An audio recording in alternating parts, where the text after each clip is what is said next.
Welcome back, and with week 11 approaching, we're getting one step closer to those fantasy football playoffs. Hopefully, you're in contention. I'm in some battles, but as the trade deadline looms, as those playoffs loom, you have to be ready. You have to get your roster ready for the playoffs. You have to make sure you have the best team moving forward with some great schedules and some great talent. And today I'm here to talk about some running backs I'd either buy or sell based on your status as a contender. First up on my list for guys I would be trading for, I'm looking at Aaron Jones and I'm getting excited. He's RB8 in half PPR while only playing 7 games this year, which is kind of ridiculous. Fourth in points per game. It's been some up and down weeks, but that's what we get with Aaron Jones. The 14-point weeks, occasionally a 9, then 2 45-point weeks. It's just how he is. He's getting back to 100% health after that calf injury that lingered for a few weeks. And Green Bay has the second easiest playoff schedule for running backs with the Lions, Panthers, and Titans. From week 6 to 10, which is how I'm going to do points per game allowed for all the teams moving forward, it's a more recent picture and allows us to get more accurate data because teams in week 1 are drastically different to teams in week 6 and 7. So Lions, Panthers, and Titans are 32nd, 18th, and 24th in points allowed to running backs. That's ridiculously easy.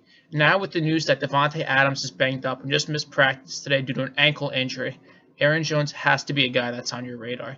His reception numbers tend to dip a little bit with Davante. They're still really usable, but when he goes out, he becomes the wide receiver one as well as the running back one. He gets insane work, especially when Davante's out. There's a chance you get him for a slight discount, considering he split work with Jamal Williams last week, but I doubt that's the case moving forward. Aaron Jones is the guy. Williams spells him occasionally, but it's primarily Aaron Jones work in that backfield. There's always potential for a 40-point game like we've seen over the past year and a half from him. It's what he does. With such an easy schedule and with such a guaranteed workload, he has a very legitimate shot at being the running back one over weeks 14 through 16. Next up on the list, we have King Henry, Mr. Derrick Henry, the largest man to play running back in the last decade. He has the single easiest playoff schedule for running backs.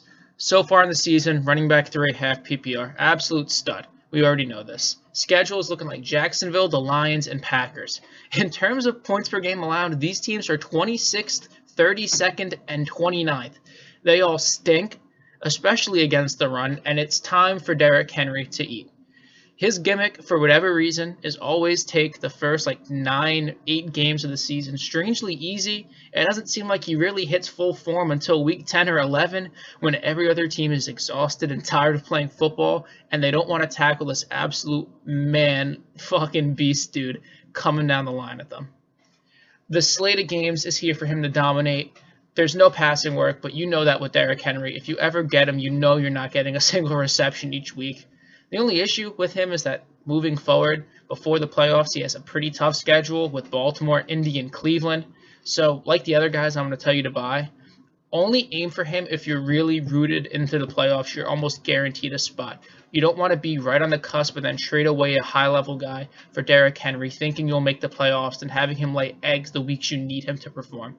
One package in mind for me that makes a ton of sense for a guy like Derrick Henry is moving Dalvin Cook for Henry plus something. The something is more likely than not going to be a wide receiver too to help offset the value gap, and it helps you get another contributor for down the stretch when you need some people the most. The last person or 2 people on my list for the buys are going to be Nick Chubb and Kareem Hunt. Here we have the best backfield in the league, no questions asked. Absolute 2-headed monster that you're going to want a piece in moving forward. If I had to pick between one of them to get on my team, I'd probably lean Kareem Hunt purely because that passing volume is going to be there week in, week out.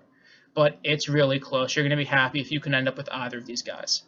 They are RB 10 and 13 in points per game, respectively. I can't really pull up overall rank for Nick Chubb because he's missed so much time.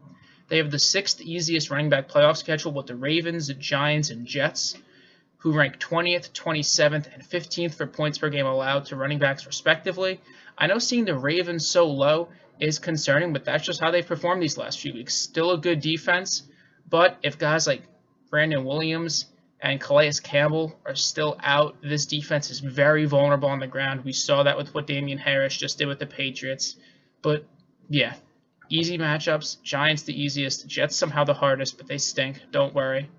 And I know that the workload they saw last week was absolutely insane. 36 combined carries, even split down the middle. That might carry over, but 36 carries a week probably won't. It was horrible weather. There was a fucking tsunami or something the week or the hour before the game. It got delayed. Horrible winds during it caused both teams to really focus on just running the ball. So don't expect that much work, but they're going to get work together. They can thrive when they're both active in the same backfield, since they were RB6 and 12 for Chubb and Hunt respectively for those first 3 weeks they were together. It's a small sample size, but it's just a glimpse of what they can do. And that was with Odell Beckham, so now they're one less weapon, which means these two are dependent on even more.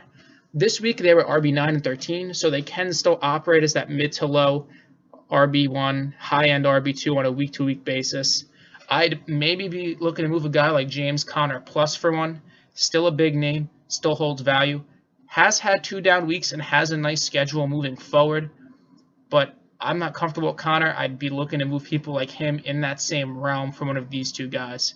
The schedule is great. The workload is great, especially more so with Hunt because of that PPR, points half PPR. I'm looking to acquire either one of these two moving forward for the playoffs. Real quick before I hop into the sells, if you've been enjoying the video so far, leave a like and subscribe. Leave me a comment as well. And now we're on to the sells. Starting off with Dalvin Cook. I know absolutely nobody wants to sell Dalvin Cook because he's a stud, but the playoff schedule is really, really tough. 5th toughest for RBs with the Bucks, Bears, and Saints. For points allowed, they are 1st, 7th, and 9th. It's really tough. He just played for the Bears and had around 12 points, which isn't really ideal for a guy of this caliber. The problem with that is you're never going to bench Dalvin Cook. If you bench Dalvin Cook, you deserve to lose a week. I don't care who the fuck he's playing. But at that point, it's tough because you have to start him, but the performance likely isn't going to be there. It's a catch-22. He's going to ball out these next few weeks, though, against Dallas, Carolina, and Jacksonville, but odds are your trade deadline will be long gone by those matchups. So if you are in a position where you're comfortable enough that you know you will make the playoffs, the package that, to me, makes a ton of sense, I said it before, is moving him for Henry plus a wide receiver too. Maybe a guy like Tyler Boyd. If you could stretch Will Fuller, go for that. I want to emphasize heavily, do not sell low on him because of the schedule. I'd rather ride out my stud in Cook than sell him low for a guy like Montgomery and a shitty receiver, all because the schedule is there. You ride with your talent unless you can get equal talent and compensation back for them. Do not sell low on this guy just because his schedule is tough. He might not produce as well, but the potential is always there for him to go crazy. And the last guy on the sell list, we went from talking about all these studs to David Montgomery. And I know David Montgomery is the odd one out in a room of the Browns backfield, Dalvin Cook and Derrick Henry and Aaron Jones. But I do have a reason for actually putting him on the sell list. He has been, for some reason, media darling, social media darling, fantasy page darling, all that shit about being a really good buy low for the fantasy playoffs because his schedule sucks. And I mean, it does. The teams he's playing are absolute garbage. It's the Texans, the Vikings, and the Jaguars, who are 31st in points allowed, 5th in points allowed, and 24th in points allowed. I know that Vikings number is really good at 5th, but that defense is terrible. They have really tough matchups. He's still going to get that work, especially as the main guy. But the problem is the Bears stink. Montgomery stinks. Nick Foles stinks. Everybody on the Bears fucking stinks. Nagy stinks. Get him out. Everybody literally stinks except Allen Robinson, my sweet baby, who I have in every league because he's a god. He's 30th in points per game. He sucks. He guaranteed to give you 10 points a week. He keeps it moving. 10, 10, 10, maybe 12 if he's feeling optimistic, but he just can't do anything like that. He does not blow up. He is ceilingless. I've never seen a running back who is so consistently average and is somehow still such an appealing trade target. We know what we're getting with him. There's no explosiveness. There's no big play potential. He's just the guy. He's the only guy. I would definitely try to move him for another guy in the RB2 field, maybe a solid receiver.